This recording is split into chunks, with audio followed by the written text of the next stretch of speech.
নমস্কার বন্ধুরা, সর্বাণীর রান্নাঘরে আপনাদের সবাইকে স্বাগত। বন্ধুরা, আজকে আমি কড়াইশুঁটির দুর্দান্ত স্বাদের ইউনিক একটা রেসিপি আপনাদের সঙ্গে শেয়ার করব, যেটা এতটাই টেস্টি হবে একবার বানিয়ে খাওয়ার পর মনে হবে রোজ রোজ বানিয়ে খায়। খুব সহজ একটা রেসিপি। আশা করি বন্ধুরা আজকের রেসিপি আপনাদের সবারই ভীষণ ভালো লাগবে। রেসিপিটা তৈরি করার জন্য এখানে আমি নিয়েছি এই বাটির মাপ করে 1 বাটি কড়াইশুঁটি। তবে বন্ধুরা আপনারা আপনাদের প্রয়োজন অনুযায়ী কম বেশি বাড়িয়ে কমিয়ে নিতে পারেন। এখন এই কড়াইশুঁটিটাকে আমি পরিষ্কার করে জল দিয়ে ধুয়ে নেব। কড়াইশুঁটিটা আমি পরিষ্কার করে জল দিয়ে দুবার পাল্টে পাল্টে ধুয়ে নিয়েছি। এখন এই কড়াইশুঁটিগুলো একটা মিক্সিং জারের মধ্যে দিয়ে দেব। কড়াইশুঁটি দেওয়ার পর এখন আমি এর মধ্যে দিয়ে দেবো 2টো কাঁচা লঙ্কা। কাঁচা লঙ্কাগুলোকে আমি এইভাবে টুকরো করে এর মধ্যে কেটে দিলাম। আর দিলাম 4 কোয়া রসুন। এখন দেব কয়েক টুকরো আদা। এখন দেব কিছুটা পরিমাণে ধনেপাতা। এখন অল্প একটু জল দেব। এখন ঢেকে এটাকে পেস্ট বানিয়ে নেব। সব কিছু আমি মিক্সিতে দিয়ে একদম মসৃণ করে এটাকে বেটে নিয়েছি। এখন এই পেস্ট একটা পাত্রে ঢেলে নেব।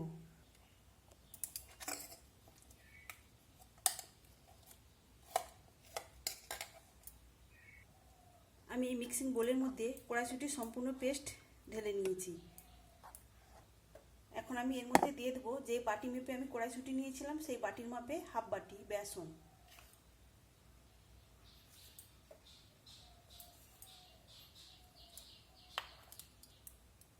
এখন দেবো পরিমাণ মতো লবণ। আর দেবো অল্প একটু হলুদের গুঁড়ো। আপনারা চাইলে ঝাল লঙ্কার গুঁড়ো এর মধ্যে মিশিয়ে নিতে পারেন। তো এখন আমি সব কিছু ভালো করে মিশিয়ে নেব। আমি যেহেতু কাঁচা লঙ্কা 2টো বড় বড় সাইজে দিয়েছিলাম, তাই আর ঝাল লঙ্কার গুঁড়ো এর মধ্যে আমি দিলাম না। এখন এটাকে সুন্দর করে মিশিয়ে নিতে হবে।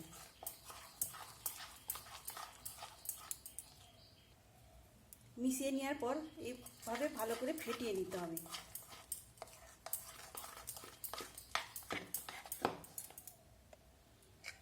এটা যত ভালো করে ফেটানো হবে আর রেসিপিটা খুব সুন্দরভাবে তৈরি হবে, তখন সেগুলো খেতেও ভালো লাগবে। তো এইভাবে আমি ফেটিয়ে নিয়েছি।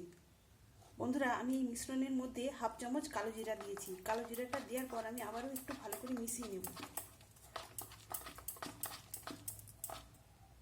এখন এবার এর মধ্যে দিয়ে দেব পেঁয়াজ। এখানে আমি একটা বড় সাইজের পেঁয়াজকে এইভাবে ছোট ছোট করে কুচিয়ে নিয়েছি। আর দিলাম অল্প একটু গরম মশলার গুঁড়ো। এখন আবারও আমি সব কিছু ভালো করে মিশিয়ে নেব।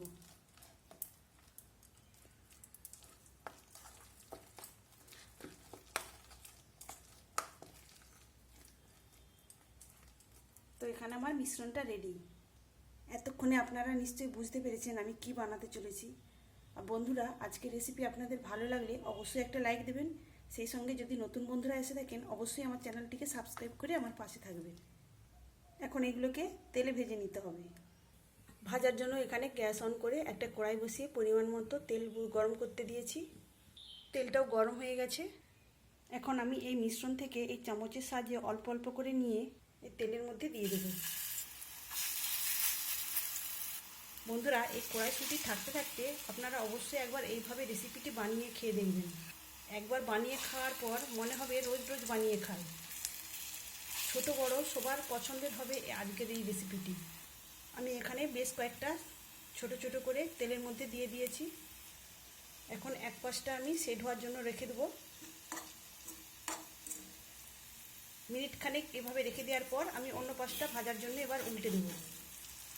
আর অবশ্যই এই সময় গ্যাসের আঁচটাকে আপনারা মিডিয়ামে করে দেবেন। হাই ফ্লেমে এগুলো ভাজলে হবে না, তাহলে কিন্তু উপরটা তাড়াতাড়ি কালার চলে আসবে আর ভেতরটা কাঁচা থেকে যাবে। সব কটাকে আমি অপর পাশটা ভাজার জন্য উল্টে দিয়েছি। আর একটু সময় নিয়ে এখন আমি এগুলোকে উল্টে পাল্টে লাল করে ভেজে নেব। এগুলো গরম গরম ভাতের সঙ্গে খেতে ভীষণ ভালো লাগবে। তাছাড়া বিকালে স্ন্যাক্স হিসাবেও আপনারা খেতে পারেন, চায়ের সঙ্গে কিংবা টমেটো সসের সঙ্গে খেতে দারুণ লাগবে। এগুলোকে আপনারা ছাঁকা তেলেও ভেজে নিতে পারেন।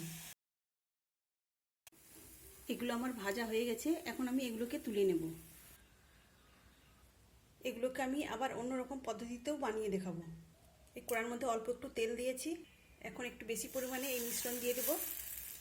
আমি প্রায় 2 চামচ মিশ্রণ দিয়েছি। এবার এটাকে আমি এই চামচের সাহায্যে একটু পাতলা করে চাড়িয়ে নেব। তবে এই সময় গ্যাসের ফ্লেমটাকে একদম লোতে করে দিতে হবে। আমি এটাকে চাড়িয়ে একটু বড় করে নিয়েছি।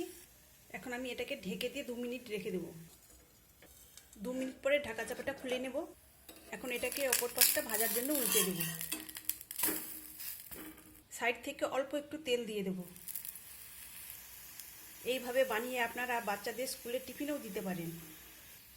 বাচ্চারা এরকম একটা স্কুলের টিফিন পেলে ওরা কিন্তু ভীষণ খুশি হবে। অপর পাশটাতেও আমি ঢেকে 1 মিনিট রেখে দিয়েছিলাম, আর এটা এখন তৈরি হয়ে গেছে। আর দেখতে দেখুন বন্ধুরা কতটা সুন্দর আর কতটা লোভনীয় হয়েছে। একই রকমভাবে আমি আরও কয়েকটা বানিয়ে নেব।